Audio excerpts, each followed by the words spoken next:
Muy bien, jóvenes, entonces vamos a nuestra segunda hora de clase de hoy miércoles y estamos tratando el tema de cómo obtener ese indicador general del nivel de precios y habíamos comentado que ya hemos hablado del índice, el implícito del PIB y que ahora nos vamos a concentrar entonces en el IPC, que es un índice, es decir, que es un indicador que expresa una variación de precios con respecto al año base, ¿ok? Entonces, el IPC es un indicador que permite calcular el nivel de precios de una economía.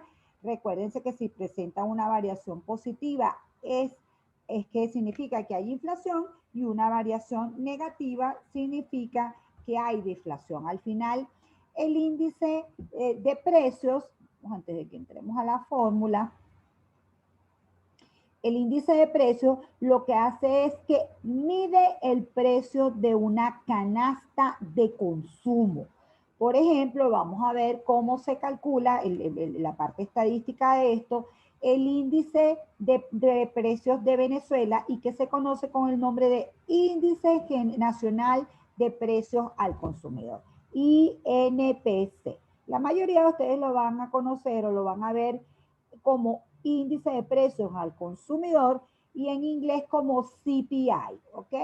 Al final de lo que estamos hablando, repito, es que las autoridades económicas de un país en el año base determinan cuál es el gasto de las familias en bienes y servicios y después lo que hacen es un seguimiento de la evolución de los precios de esos bienes, de esa canasta de alimentos de la familia. ¿Dónde se obtiene la información acerca de cuál es el gasto de las familias en bienes y servicios? Hay un instrumento, por ejemplo, en Venezuela que se llama encuesta de presupuesto familiar. Allí se determina el gasto de las familias para un periodo determinado. Y luego hay una encuesta de precios, ¿ok? Se recoge aparte el precio de esos bienes que las familias consumen. Esos bienes en una economía obviamente son muchísimos y lo que hace es que se agrupan por categorías. ¿Cuáles son esas categorías? Alimentos y bebidas no alcohólicas. La segunda categoría es bebidas alcohólicas y tabaco, vestido y calzado. La otra es alquiler de viviendas. La otra es servicios de vivienda, equipos del hogar, salud, transporte, comunicaciones, esparcimiento y cultura, servicios de educación, restaurantes y hoteles y servicios diversos. O sea, como ven, es simplemente agrupar por categorías los gastos que hacen las familias en bienes y servicios y al final de lo que se trata es de conseguir o de hacer seguimiento año tras año a cuál es la variación de esos bienes. En el caso de el Índice Nacional de Precios al Consumidor, antes se le decía solamente IPC porque recogía esa variación de precios en el área metropolitana de Caracas y en la ciudad de Maracaibo. Pero luego se decidió extender a más sectores de la economía venezolana y entonces se incluyeron Barquisimeto, Barcelona, Puerto La Cruz, Ciudad Guayana, Maracay, Maturín, Mérida, San Cristóbal, Valencia y otras 74 localidades más pequeñas. En todos estos lugares hay establecimientos, es decir, hay lugares, hay negocios y los encuestadores del Banco Central van mes a mes y chequean cuál ha sido el cambio de los precios, o mejor dicho, chequean cuál es el precio en este mes y lo comparan con el mes anterior. Estamos hablando de que este trabajo estadístico se hace para recoger 300.000 precios en 22.000 establecimientos, en 22.000 negocios. Es todo un muestreo que se hace con esa información. Entonces, repito, se van a los establecimientos, recogen la información de los precios y eso permite obtener este indicador que está aquí. Permite obtener cuánto fue la variación en el rubro de alimentos y bebidas no alcohólicas, cuánto en las bebidas alcohólicas, cuánto en vestido y calzado, alquiler de vivienda, servicios de vivienda, sector teléfono, equipamiento del hogar, salud, transporte, comunicaciones, esparcimiento y cultura, servicios de educación, restaurantes y hoteles y bienes y servicios diversos. Todo esto, repito, ¿qué referencia ha utilizado? Ha utilizado el gasto de las familias en el año base y en el caso de Venezuela es el año 1997. Entonces, obviamente, para nosotros poder entender la dinámica de cómo se calcula eso, tenemos que hacer una economía muy chiquitica que nos permita entonces entender a nivel general qué es lo que hace el Banco Central con esos 22.000 productos, ¿sí? Vamos a suponer que tenemos una economía que solamente produce 3 bienes, celulares, leche y carros, ¿ok? ¿Qué hemos hecho en el año base? Le hemos preguntado a las personas cuánto gastaron en leche, cuánto gastaron en celulares y cuánto gastaron en carros, ¿ok? Y lo que las autoridades económicas han hecho adicional es ver cuáles eran los precios en esos bienes, cuáles eran los precios de esos bienes y entonces cuáles fueron las cantidades de esos bienes que están incluidas en este valor de gasto que está aquí. ¿Se entiende esa primera parte? Si recuerdan el concepto de consumo, siempre les he dicho el gasto que hacen las familias en bienes y servicios. Bueno, este es el gasto que hacen las familias en bienes y servicios en un periodo determinado. ¿Ok? Ahora lo hemos escogido como año base y lo que hemos determinado es cuántos son los precios de esos bienes y cuál ha sido la cantidad. ¿Qué me interesa aquí a nivel de calcular el índice? Primero, saber la ponderación. ¿Cuánto pesa el gasto de leche, cuánto pesa el gasto de celular y cuánto pesa el gasto de carro? Porque este índice que está aquí va a ser un índice ponderado. No es lo mismo que la sal aumente 3.000%, pero la sal pese un 2% dentro del gasto total, no va a tener el cambio de precio de ese rubro, el mismo impacto, a que si el gasto total es básicamente celulares, esto aumente 10% y va a tener un mayor impacto en el total de la variación. ¿Estamos entendiendo esta primera parte del gasto, jóvenes? Sí, profe. Sí, profe. Ok. Lo siguiente que sigue, recuérdense que yo no puedo sumar estos precios, sino que yo tengo que buscar una metodología que me permita obtener un índice que recoja la variación de los precios. ¿Cómo hago eso? En el año que estoy haciendo la investigación nueva, en el año T, yo lo que hago es que consigo los precios de ese año T y calculo el indicador o el gasto para ese año, ¿ok? Y luego tengo este indicador que está aquí. Este indicador de aquí que recoge, este indicador que está aquí recoge el precio del año T y lo comparo con respecto al precio del año base, ¿sí? Es decir, yo quiero recoger esta variación. Ahora, yo no puedo dividir, o sea, conseguir estas variaciones individuales y obtener un valor total. ¿Qué es lo que hago yo? Obtengo nuevamente un valor monetario. Pero este valor monetario, yo lo que hago es que la canasta de consumo, las cantidades que teníamos como consumidas en el año base, las multiplico por los precios actuales. Y obtengo un valor que me representa el precio del año T por las cantidades del año base, ¿ok? Entonces, finalmente, ¿cómo va a ser? Déjenme si puedo ponerle esto grande. ¿Cómo va a ser la fórmula del IPC? Bueno, en el lado del numerador va a estar este indicador que acabo de recoger. Es decir, el precio del año T entre las cantidades del año base y en el denominador va a estar el gasto del año base. Fíjense, como siempre les digo, si ahora aquí las cantidades son las que permanecen constantes, lo que yo estoy recogiendo es qué pasa con los precios. ¿Lo ven? Aquí en esta fórmula, al yo dejar fijas las cantidades, el nuevo valor al final lo que me recoge es qué pasó con los precios.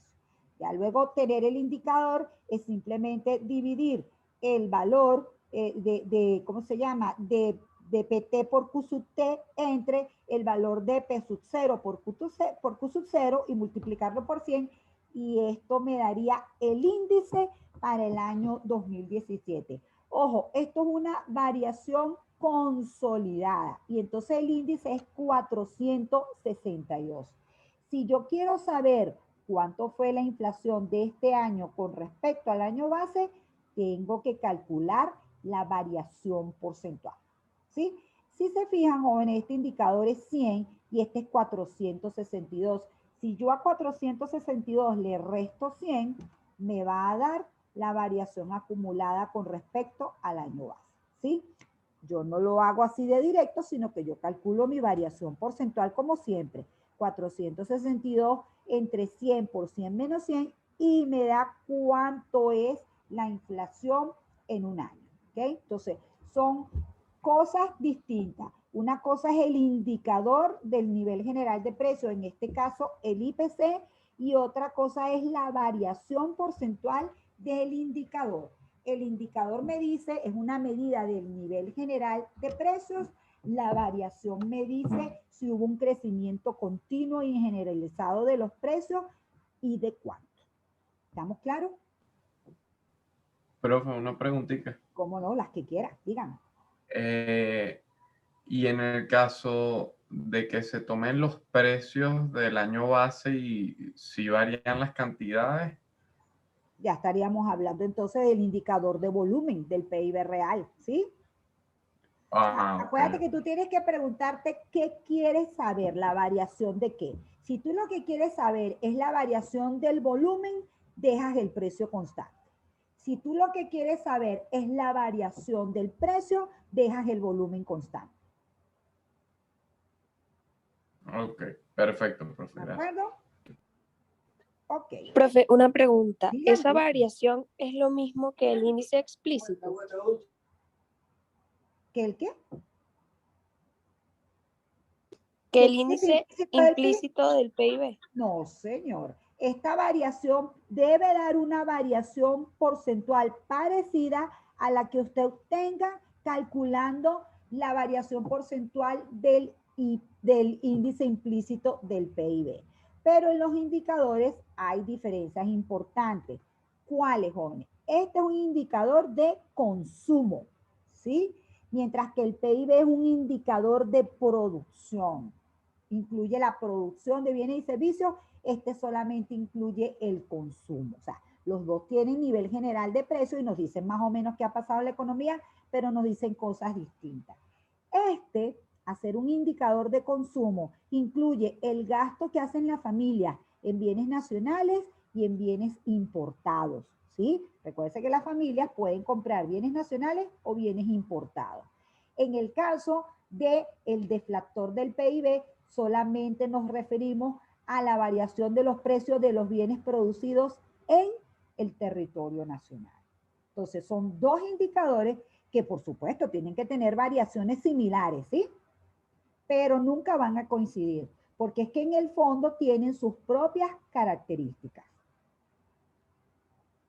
Lo importante es entender que ambos son niveles de indicadores, perdón, que nos permiten saber el nivel general de precios, pero realmente allí no es el nivel general de precios lo que nos interesa, sino qué pasó con el nivel general de precios, si aumentó o bajó, para saber si hay inflación o deflación, si hay inflación de cuánto, si hay deflación de cuánto, ¿sí? O sea, allí realmente esa es la parte que me interesa y es a donde vamos a ir entrando ya en la parte macroeconómica de esto, y es como el nivel general de precio es una variable que está determinada por el Banco Central, así como la inflación.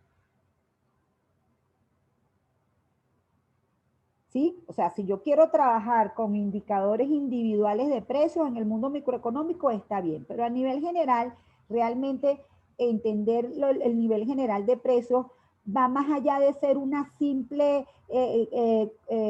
consolidación de los precios de la economía. Realmente es un fenómeno monetario. que tiene que ver con el hecho de que exista el dinero para ser intercambiado por otros bienes y servicios. Pero con eso vamos a ir poco a poco. Por ahora, lo que me interesa es que se entiendan entonces estos dos indicadores con las características de cada uno y cómo se calcula cada uno. Vamos a retroceder otra vez. En el caso del PIB, lo que tengo que hacer es tener el PIB nominal y el PIB real, dividirlo y multiplicarlo por 100 y obtengo el nivel del índice implícito del PIB. En el caso del IPC, bueno, obviamente esto generalmente no lo hacemos nosotros, ¿ok? Nosotros ya tenemos los niveles porque esto lo hacen las autoridades económicas.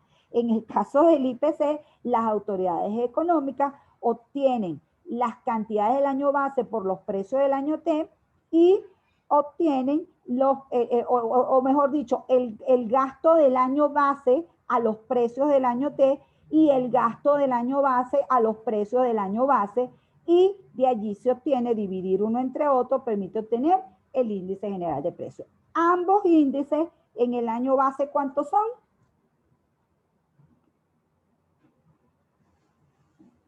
100, ¿verdad?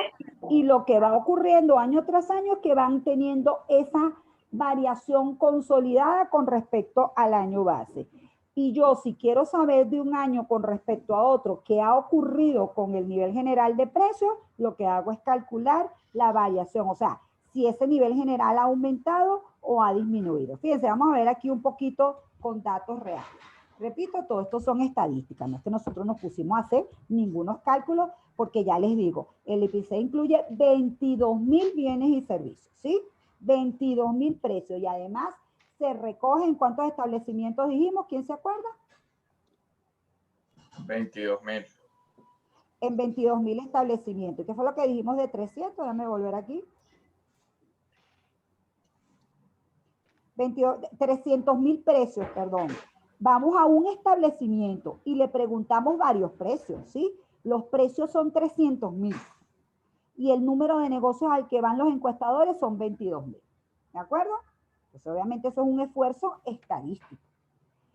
Ok, una vez que se hace eso, en Venezuela el año base del IPC es el año 2007. Fíjense, en materia de precios, sobre todo si una economía es inflacionaria, hay que estar actualizando la ponderación, porque no van a ser los mismos bienes que consumimos en el año 2020 que los que consumíamos en el año 2007. O sea, la canasta de consumo va variando, y si bien el Banco Central oficialmente no ha cambiado el año base, sí hace algún tipo de ajuste de este tipo, ¿sí? Entonces, aquí tenemos, por supuesto, como esto es un proceso hiperinflacionario, un valor que arrancó 100 en el año 2007 como indicador general, ya va por 767,509,170. Este es el nivel del índice, ¿sí? Como ven, hay diferentes evoluciones de índices. Todo depende de cuál ha sido la variación de cada uno de los rubros del 2020 con respecto al 2017. Si se fijan, este es mucho menor, por ejemplo, el de los alimentos y las bebidas no alcohólicas, porque este sube muchísimo. En las bebidas alcohólicas también suben muchísimo, pero hay categorías como, por ejemplo, el alquiler de vivienda, el vestido y calzado, el propio transporte, que suben mucho menos, ¿lo ven? O sea, aquí con el mismo indicador se puede ver los servicios de educación. O sea, se supone que esos indicadores no suben tanto de precio. Alguien me va a decir, profesora, pero la católica subió muchísimo. Sí, jóvenes, subió muchísimo, y aquí vamos a ver las variaciones. Pero lo que estoy diciendo es que hay otras categorías dentro de la canasta de consumo que suben muchísimo más, ¿ok? Entonces, repito, estos son los niveles, y para nosotros saber si hay inflación, tenemos que calcular la variación porcentual, ¿ok? Y lo que ha ocurrido, por ejemplo, en el año 2019 con respecto al 2018, es que el indicador general, ¿qué número hay aquí? Que esto no me deja ver, los jóvenes, ¿qué variación dice aquí? 2.959,8. Ok, 2000 ha sido el crecimiento de los precios del año 2020 con respecto al año 2019 en términos generales, y aquí pueden ver cómo hay otros que han tenido una variación mucho más alta. Por ejemplo, el equipamiento del hogar, perdón, ha crecido casi 4,000%. El lado de las comunicaciones ha crecido 4,000%.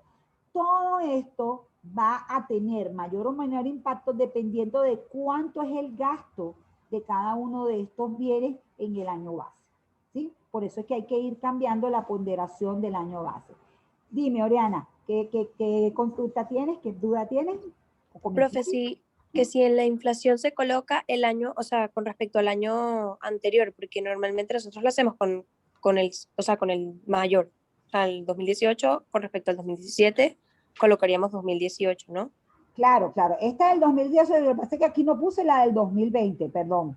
Ya entendí por qué me estás preguntando. Perdón, esta es la variación, dice aquí 2019 con respecto al 2018. Si alguien me la calcula por allí, o sea, aquí lo que tenemos es la inflación del año 2017, el año 2018, el año 2019. Si nosotros vemos el 2019, perdón, es porque es la del 2019 con respecto a la del 2018. ¿Sí? Y si vemos el Y entonces la del 2018, 2017. yo tenía los valores del año 2016, pero no los puse. Ah, ok. ¿Okay? Pero ciertamente que aquí, no sé si fue que porque era muy grande no lo puse. Alguien rapidito puede dividir 327,767. ¿Lo están haciendo? Sí, ¿entre cuánto? Entre 10,712 por 100 menos 100.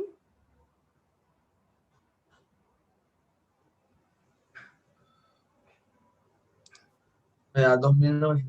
Ok, efectivamente esta es la variación del año 2019. Sí, claro, lo que pasa es que la de 2020 la dejé por aquí de regalito para que pudiéramos hablar de algunas categorías de inflación que se utilizan, ¿sí? Esta es la inflación del año 2019 y obviamente es con respecto al año 2018, ¿sí? Profe, pero acaba de dividir los datos del 2020.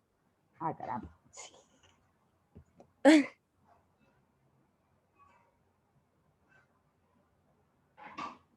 ¿Qué será? Se durmió, qué horror. Déjenme.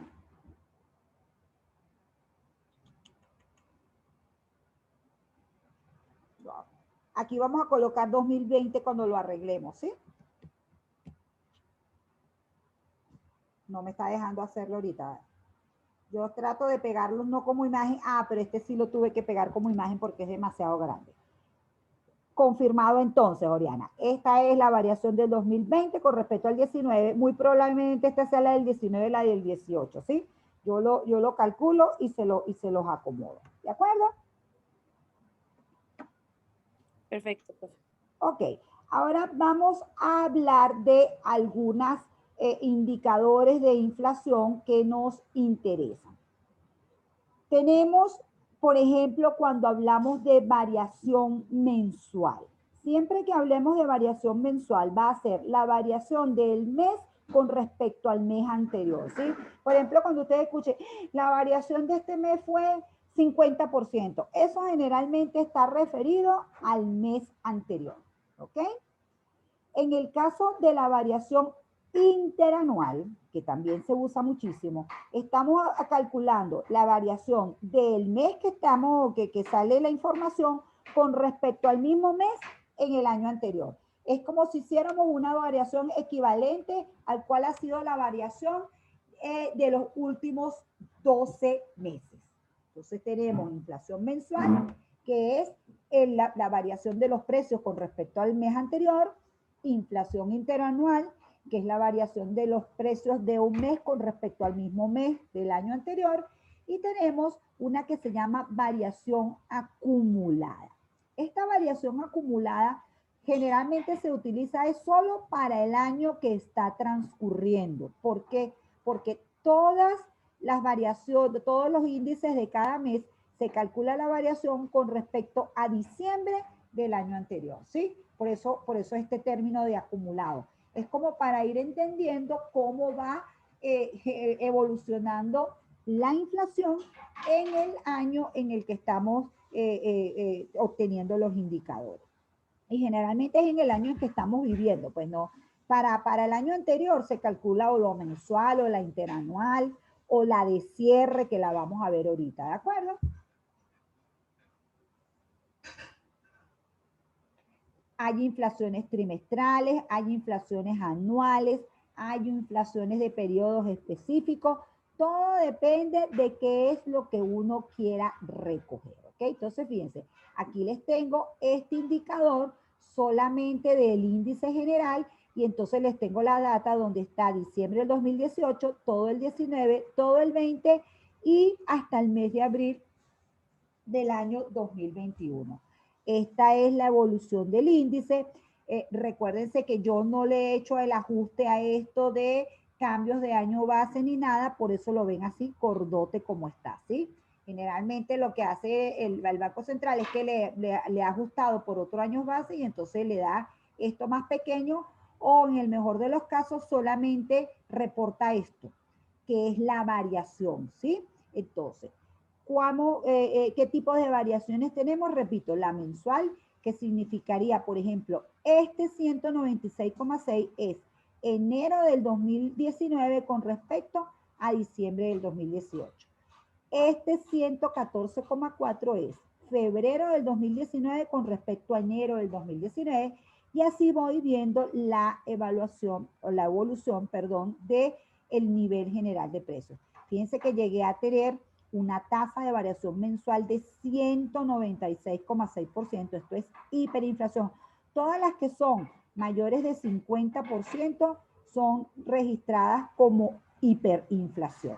De todas maneras, jóvenes, una inflación del 28, del 40, del 46 es una inflación mensual brutal porque a nivel internacional la inflación anual de la mayoría de los países no supera el 5%. Entonces, imagínense lo que significa en un contexto donde la mayoría de los países tienen su tasa de inflación tan controlada, lo que significa tener este tipo de variaciones que están aquí. Por eso es que cuando alguien le dice a usted, Caracas es la ciudad más cara del mundo, está diciendo la verdad. ¿De acuerdo? Por decir Caracas, incluye obviamente toda Venezuela. ¿Cuál sería la inflación entonces de cierre? Que esta se usa muchísimo.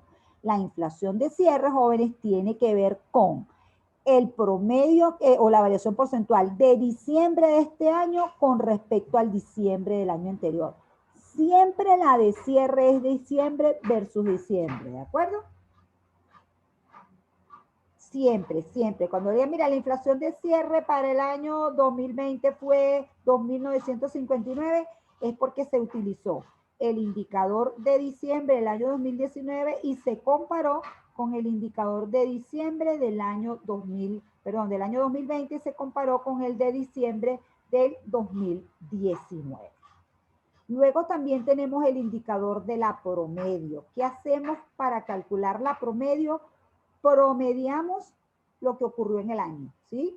Hacemos el promedio. Si es el año, obviamente promediamos los 12 meses.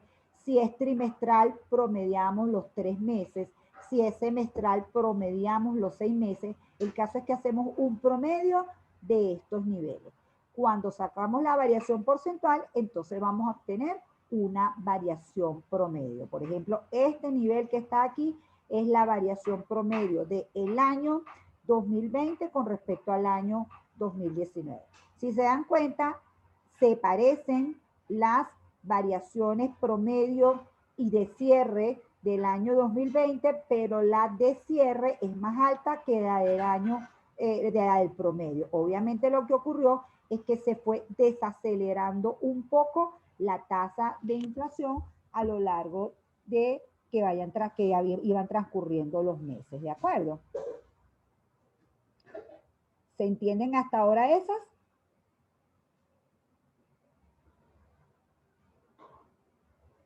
Ajá, espero que sí. Luego estamos hablando de la inflación acumulada.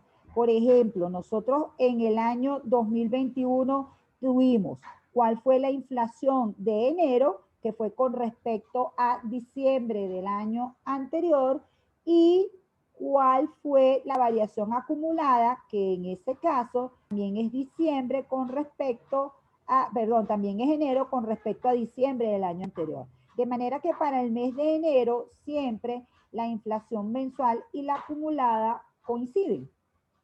Pero luego la inflación de febrero es ¿Cuánto es el indicador de febrero con respecto a enero? ¿Cuánto fue la variación? Y aquí fue 33,8%. Mientras que la acumulada de alguna manera va a recoger estas dos. ¿Por qué? Porque es la inflación de febrero con respecto a diciembre. Entonces, fíjense que da 96,7%.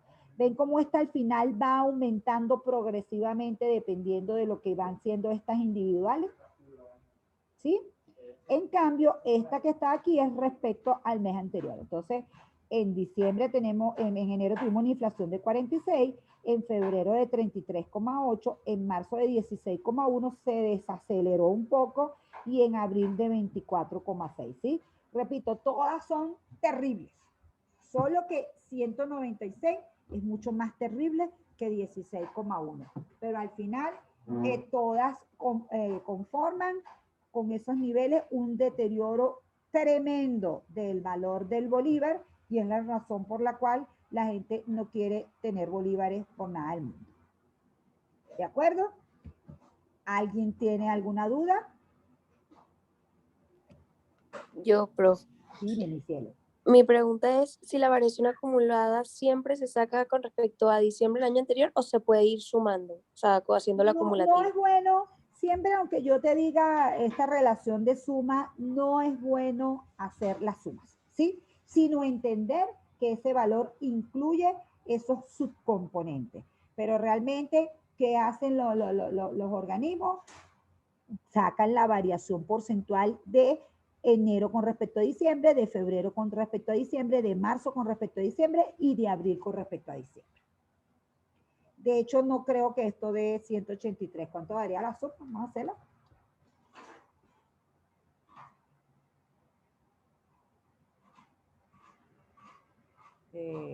Aquí la calculadora rapidito. Yo soy muy mala para sumar de mente porque esa debilidad no la desarrollé, jóvenes. 16.1 más 24.6. Fíjate que te da 121,1, no te da el 183, ¿me explico? Entonces, a nivel de resultado, no, nunca debes sumar variaciones. Es como desde el punto de vista analítico, ¿sí? Ok. Ok. Entonces, bueno, como gran cierre, ¿o alguien tiene otra pregunta?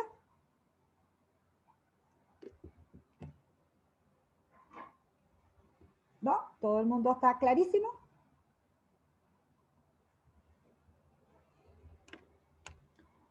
Espero que ese silencio sea un sí. Ya podemos hacer nuestro primer gran cierre de esos maravillosos que hace el profesor Mankiw en su libro. Si ustedes, es buen momento, sobre todo para mis estudiantes de economía, que ya agarren el libro del profesor Mankiw y empiecen a hacerle seguimiento a la parte teórica. Repito, sobre todo los que están estudiando economía, que tienen que aprender muy bien toda la base teórica aquí para que luego la 2 y la 3 no vayan a sufrir tanto o no vayan a sufrir de más con esas materias, ¿ok? Entonces, fíjense, una primera cosa importantísima que resalta el profesor Mankiw de todo lo que es el desarrollo de la macroeconomía que hemos visto es que el Producto Interno Bruto mide el ingreso de todos los miembros de la economía y lo que es lo mismo, el gasto de todos los miembros de la economía. Es decir, que siempre vamos a visualizar el PIB por el lado del ingreso y por el lado del gasto. ¿Ok? Que el PIB nominal valora los bienes y servicios a precios corrientes y el PIB real valora los bienes y servicios a precios constantes. ¿Ok? El PIB real solo aumenta cuando ha aumentado la cantidad de bienes y servicios, mientras que el PIB nominal puede aumentar bien sea porque ha aumentado la producción o porque ha aumentado los precios. Hasta aquí debe estar perfectamente entendido estos dos párrafos. ¿Es así o alguien todavía tiene dudas? No, profe, perfecto. Perfecto. El PIB, entonces, por el lado de la demanda, es la suma de 4 categorías, es decir, el PIB por el lado del gasto incluye consumo, gasto, inversión y exportaciones netas. ¿Ok? El índice de precios al consumidor mide el precio de una cesta fija de bienes y servicios comprada por un consumidor representativo en relación con la misma cesta del año base. Al igual que el deflactor del PIB, que es el cociente entre el PIB nominal y el PIB real, miden el nivel general de precios de la economía. Entonces tenemos estos dos indicadores midiendo el nivel general de precios de la economía. Existen dos diferencias entre estos indicadores. ¿Cuáles? El deflactor del PIB mide los bienes y servicios producidos, el IPC mide los bienes y servicios comprados por los consumidores. ¿Cuál es otra muy importante? El deflactor corresponde a bienes y servicios finales producidos internamente. El IPC corresponde a bienes finales, pero pueden ser de origen nacional o de origen importado.